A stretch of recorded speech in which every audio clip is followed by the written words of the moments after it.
Olá, meu povo, tudo bem com vocês? Gente, nós vamos assistir hoje o relato de um pastor que aos 18 anos, ele e a sua esposa fizeram aí, pessoal, um aborto.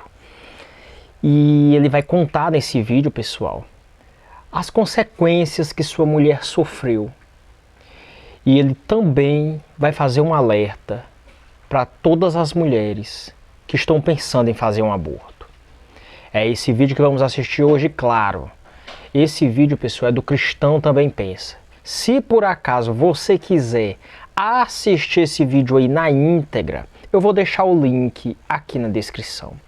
Meu povo, sem mais delongas, bora pro vídeo. O podcast confessa que aos 18 anos convenceu sua esposa, que ficou grávida na época, quando ainda não eram casados, a tirar o bebê. Ele expõe todas as consequências que eles sofreram. Diz que agora, 36 anos depois do ocorrido, ainda por vezes enfrenta sentimentos ruins e traz um forte alerta às autoridades do Brasil que estão votando a favor desse ato. Logo no começo do meu casamento, né? Antes mesmo de nós nos casarmos, eu e minha esposa, nós tivemos uma gravidez. Isso foi um ponto fundamental porque nessa época ela tinha 16 anos e eu 18 anos. E nós tivemos um aborto. Não foi espontâneo, foi provocado, e eu fui o mentor desse aborto, porque eu conversei com ela na época e a convenci a fazer esse aborto. Então o senhor não queria ter um filho na época? Eu estava completamente perdido, eu estava com um monte de problemas. Só que nesse tempo, com a gravidez dela e com o aborto, isso abriu muitas portas e muitos problemas. E aí eu me afundei no alcoolismo por causa desse episódio que aconteceu. Então o senhor carregou uma culpa que te levou a se afundar no vício do álcool? Isso, eu bebia antes mesmo, mas quando a minha esposa abortou e ela ficou muito amargurada, uma mulher muito amargurada, nós nos casamos e durante 3 anos nosso casamento foi um inferno. Ela fez todos os exames porque ela não engravidava e, segundo a ciência, ela nunca mais poderia ser mãe. Isso foi um impacto muito forte para a vida dela e eu carregava essa culpa. Então, de uma certa forma, eu encontrei no alcoolismo uma anestesia, mas não resolveu o problema, pelo contrário, criava outros problemas.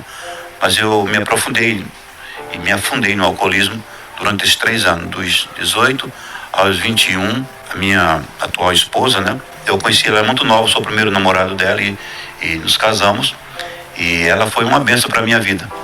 Só que, como eu falei agora anteriormente sobre o aborto, abriu um portal espiritual, e aí trouxe consequências assim que só Deus podia. Também já conheci também um amigo meu que começou a namorar com uma moça, tiveram a gravidez, ela abortou no namoro, e aí eles se casaram, tentaram mais uma vez ter um neném, não conseguiram, de todas as formas não conseguiram.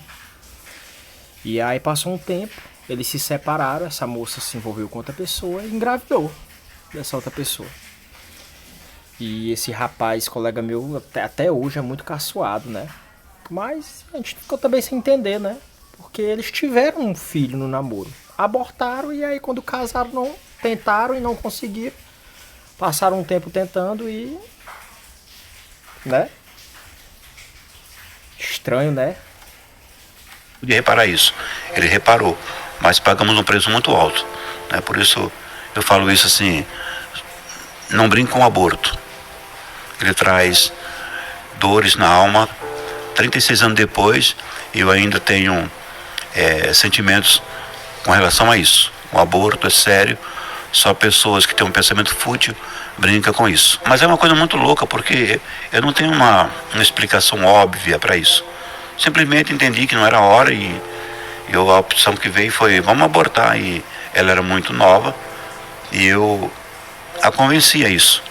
Só que depois isso trouxe muitas dores, muito sofrimento para ela e também para mim. Mas ela de uma forma muito maior, né? Então ela não conseguia mais gerar, todos os tratamentos fracassaram e o diagnóstico final foi: você nunca mais será mãe. isso foi uma sentença de morte para ela. Então, a partir daí, eu tinha uma mulher amargurada dentro de casa. Quando chegava em casa e ela não conseguia engravidar, ela dizia que eu, além de matar o nosso filho, ainda roubei dela o direito de ser mãe. E esse argumento era muito pesado para mim. Então, eu comecei a fugir disso. Eu costumo dizer que tem 3 coisas que vai revelar um homem fracassado. A primeira coisa é dar desculpa. A segunda coisa é transferir culpa. E a terceira coisa é procurar uma rota de fuga. Uau. Então, eu vivi isso. Transferindo culpa, dando desculpa. E nós hoje aqui na nação brasileira está tramitando até no Congresso Nacional, teve até uma ministra do Judiciário que votou favorável ao aborto até os 3 meses de gestação. Isso mostra que nós estamos caminhando para a degradação da sociedade, pastor Bart. Será que, aprovando o aborto na nação brasileira, famílias serão destruídas, mulheres com sentimentos de culpas? Eu vou contar algo que aconteceu comigo há um tempo atrás. É verdade. Rosa Weber, ela, acho que foi antes de ontem, quinta-feira, ela pegou e votou. Ela deu o primeiro voto. Aí uma sessão online, ela deu o primeiro voto para poder legalizar o aborto. Mas isso aí já era de se esperar, porque o presidente Bolsonaro falou que isso ia acontecer. Só que você, infelizmente, pessoal, nós temos um presidente Pinóquio no Brasil. E você sabe que ele fala o que convém a ele. 1 ano, 2 anos atrás, ele abriu a boca e disse que esse negócio de aborto aí é coisa de rico e tal, e as mulheres pobres vivem aí no Citotec, né, fazem coisas erradas para poder abortar. E ele falou que era sim a favor do aborto. Olha, quando que a madame ela pode fazer um aborto em Paris, ela pode escolher Berlim, ir para Berlim procurar uma boa clínica e fazer um aborto. Aqui no Brasil ela não faz porque é proibido, quando na verdade deveria ser transformado numa questão de saúde pública e todo mundo ter direito e não ter vergonha. Eu não quero ter um filho, eu vou cuidar de não ter meu filho, vou discutir com meu parceiro, eu não quero. O que não dá é a lei exigir que ela tenha, essa lei não exige cuidar. Chegou na hora do debate, da política, que o Bolsonaro jogou isso na cara dele, ele disse, não, jamais sou a favor do aborto não, porque eu tenho filhos, tenho netos, nunca que eu seria a favor do aborto. O Lula é a favor do aborto, eu sou contra o aborto. Sou contra o aborto porque o aborto não é bom nem pro pai, nem pra mãe, nem pra ninguém. Mas tu é contra o aborto pessoalmente ou como política de Eu Estado? sou contra o aborto pessoalmente. Infelizmente, a população brasileira, em especial os nordestinos, né, fizeram L para ele e votaram aí, acreditaram na palavra aí do presidente Pinóquio. E infelizmente está tramitando aí, né? E tem tudo aí, infelizmente, para ser aprovado aí o aborto. Enquanto eu ministrava uma pessoa que se converteu ao Senhor, e ele vinha de uma vida de muitos problemas. Tinha cumprido pena, estava livre, mas tinha cumprido pena por assassinato. E quando eu ministrei ele olhou para mim e disse, não tem jeito para mim. Eu perguntei por quê. Ele falou, eu era do crime, eu fiquei muito tempo preso, eu matei pessoas no crime. Eu falei para ele, mas olha, tem jeito sim para você. Teve jeito até para mim. Ele olhou para mim assim, como assim até para o senhor? Eu falei, você matou pessoas no crime?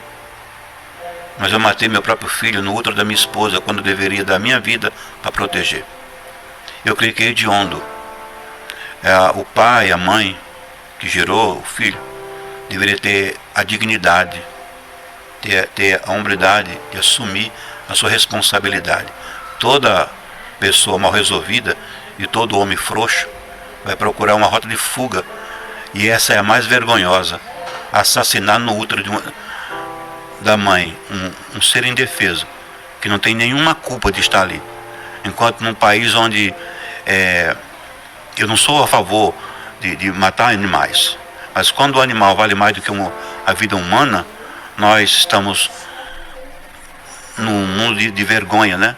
Por exemplo, se você matar um animal, é inafiançável. Enquanto isso, a lei está lutando para liberar o aborto. Ou seja, a vida do ser humano se tornou mais irrelevante, né? Por exemplo, se você mexer com uma tartaruga marinha, com os ovos de uma tartaruga marinha, é crime isso, inafiançável.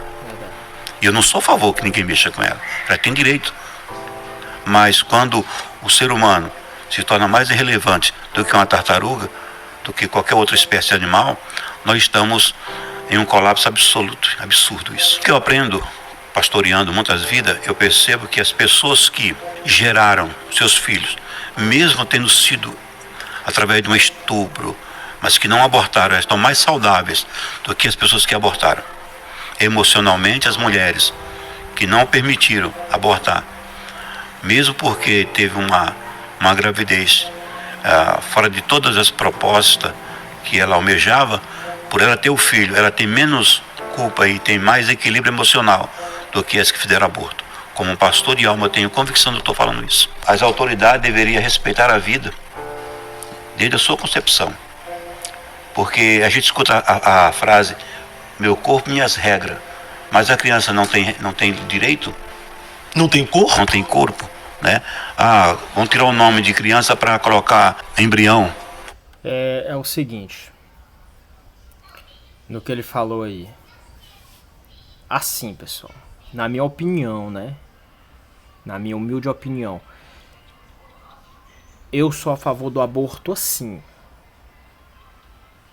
Por acaso, foi num caso de um desgraçado que estrupou uma moça. E ele fez o ato lá e depois ela descobre que tá grávida. Perante a lei, você sabe que hoje, se ela quiser fazer o aborto, ela pode. Sou a favor disso. A criança veio com a má formação. Pela lei pode. Sou a favor também. Agora, eu não sou a favor dessas meninazinhas aí, essas mulheres, que não pode encontrar aí um caboclo. Que pega, vai, se entrega, depois descobre que tá grávida, aí larga Citotec. Aí passa um mês, 2 meses, conhece outro, se entrega, descobre que tá grávida, larga Citotec. Aí não. Aí isso aí eu não sou a favor não. Jamais. Mas no caso dessas coisas que eu falei, que é o que a lei determina, sou a favor. Para tentar, de alguma forma, tratar de forma mais leviana a morte da criança, né? Agora veja, a maior responsabilidade é de quem gera, dos pais. Eu, por exemplo, abortei meu filho clandestinamente, eu paguei por isso. Então, algumas pessoas vão se aproveitar disso, vão se aproveitar. Mas a maior responsabilidade é de quem gera.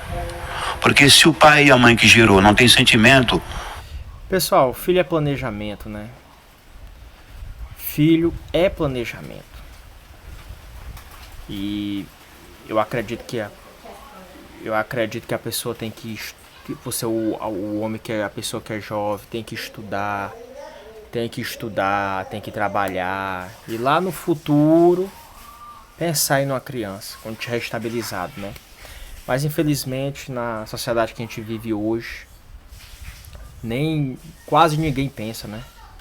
Por aquele que está no útero, por aquele que é parte de si, como podemos esperar das autoridades que está distante de tudo isso? Talvez seja muito polêmico o que eu vou falar aqui, mas eu creio que Deus criou o sexo seguro e chamou de casamento.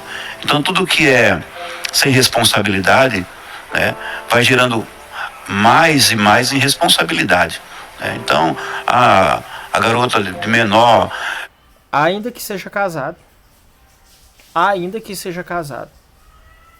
Porque casou, já tem o direito de ter um filho. Também não. Se tu é uma pessoa que tu tá casado, mas tu não tem condição financeira, pra que tu vai botar um filho no mundo? Qual é a necessidade? O que é que vocês estão tentando provar? O que é que a pessoa vai ficar tentando provar? O que você vai tentar provar botando um filho no mundo? Tu nem tem condição, cara. Tu nem tem condição, tua mulher não tem condição. Vocês vão botar filho no mundo pra quê? Só porque casaram. Não concordo com isso, né? Já tinha um relacionamento, uma vida sexualmente ativa, e o menino também totalmente inconsequente.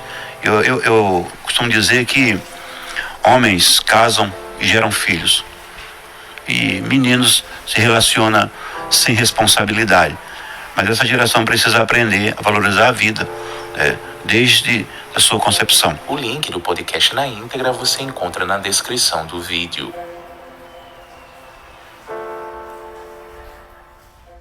E é isso aí, pessoal. Esse foi o vídeo de hoje. O que você acha sobre isso? Você é uma pessoa que já fez o aborto? Se não fez, você pensa em fazer? Você é a favor do aborto? Deixa abaixo aí nos comentários, deixa seu like, se inscreva no canal, ativando o sininho das notificações. Que Deus abençoe você. Até o próximo vídeo, querendo Deus. Tchau, pessoal.